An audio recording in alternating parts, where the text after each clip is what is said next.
Y miren ahí, cavidad venoidea. ¿Sí? En la parte central de la cavidad. Hay una fisura, todo tiene esa fisura ahí en su cavidad. ¿Sí? Mírenlo ahí en su cráneo. Sí, está bien. ¿Sí? En la parte central de la cavidad venoidea, mira, en el piso ahí. ¿Contaron? ¿Ubicaron o no ubicaron? Sí.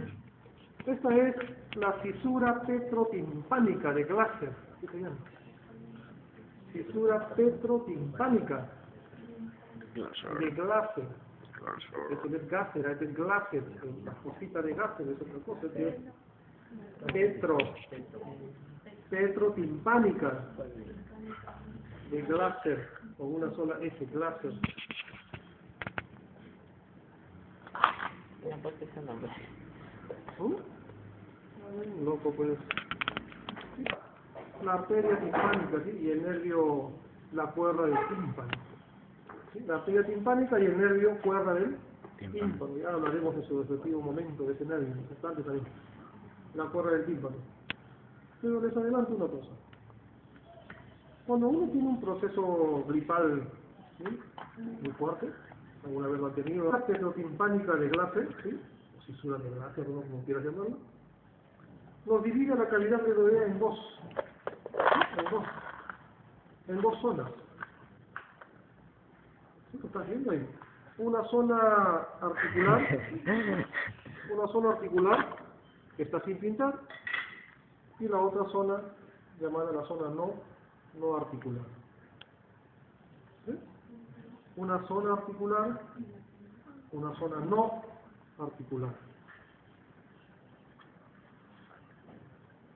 Si yo encajo la mandíbula, miren, entonces miren chicos, la zona articular del cóndilo se articula exactamente con quién, con la zona articular de la cavidad venoidea. Encajan los dos perfectamente, quedando la parte posterior o la zona no articular libre, ¿sí? Libre. Pero a esta zona no articular, ustedes ya la conocen, ¿cómo se llama? Está pintado ahí. ¿Sí? ¿Cómo se llama? La pared anterior del conducto auditivo. Entonces, el día del examen práctico, si yo les pinto ahí, lo pueden poner de cualquiera de las dos maneras, ¿sí? Le pueden poner zona no articular de la cavidad venoidea o pared anterior del conducto auditivo externo. Es lo mismo, ¿sí? Es lo mismo. Y a la parte que no he pintado, si en caso lo pintase, con la zona articular, no me van a poner cavidad venoidea, eso lo sabe prestar las vigilantes. Con la zona articular de la cavidad venoidea, ¿sí? Zona articular de la cavidad venoidea. ¿Pasó, sí? Hasta acordó de su vigilante. De su barrio, seguro.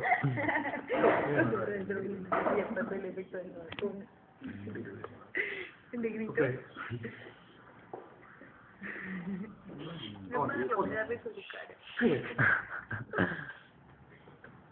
La inminencia articular. Vamos a hablar sobre esta inminencia articular.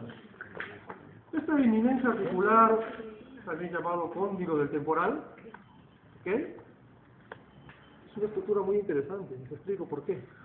Miren, cuando uno hace un movimiento, todavía no es un movimiento, pero me adelanto, cuando uno hace un movimiento de descenso, o sea, abre la boca y desciende la mandíbula, se llama movimiento de descenso, o de apertura, es lo mismo, lo hacemos en dos tiempos, ¿sí? Una apertura mínima y otra apertura máxima.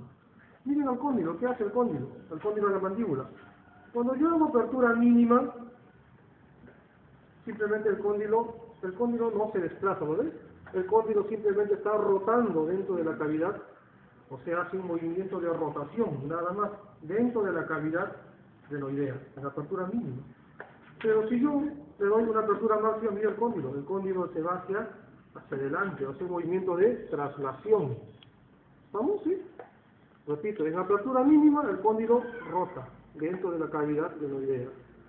En apertura máxima el cóndilo se traslada, ¿sí? Hace un movimiento de traslación. ¿Hasta dónde?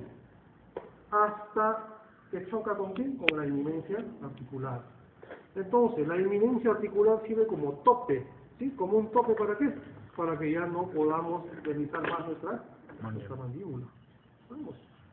Hasta ahí no podemos llegar gracias a la inminencia articular. ¿De cuánto estamos hablando? ¿De qué distancia? De 45 a 50 milímetros que podemos abrir esta mandíbula, ¿sí? Esto es algún promedio, claro.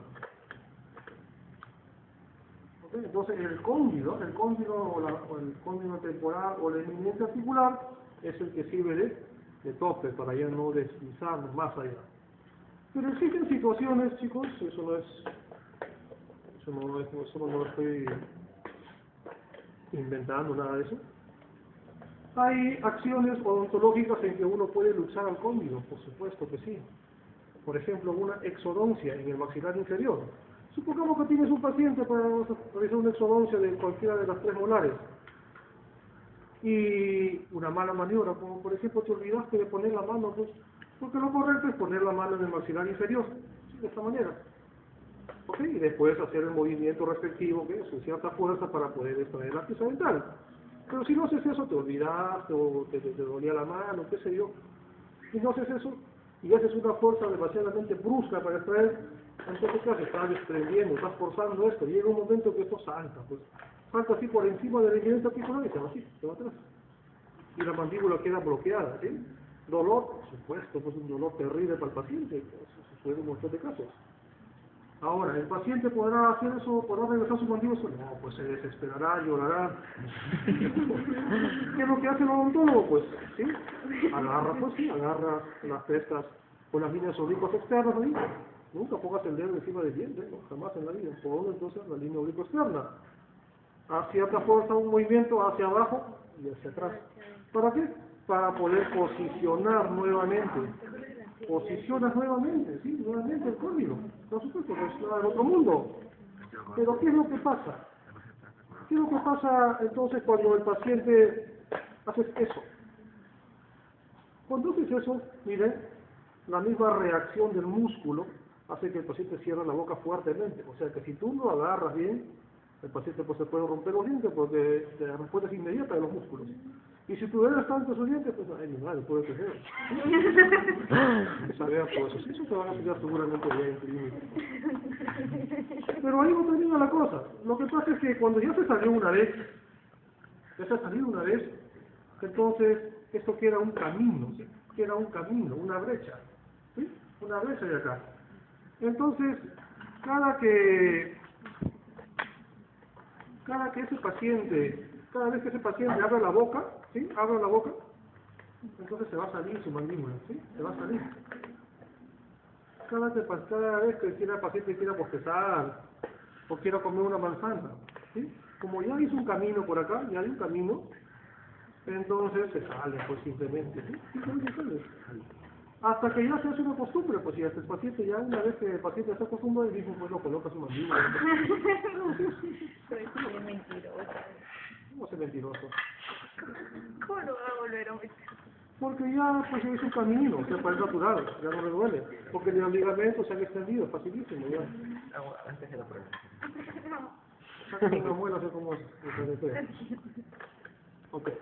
Claro, llega un momento que el mismo se posiciona en la mandíbula. Claro que sí, así es. Bueno, mira, entonces para eso nos sirve el cóndilo de temporal, es un tope. Sí. Entonces acabamos con las superficies articulares.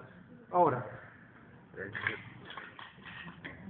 continuamos ahora viendo otro componente más llamado el menisco articular, ¿sí?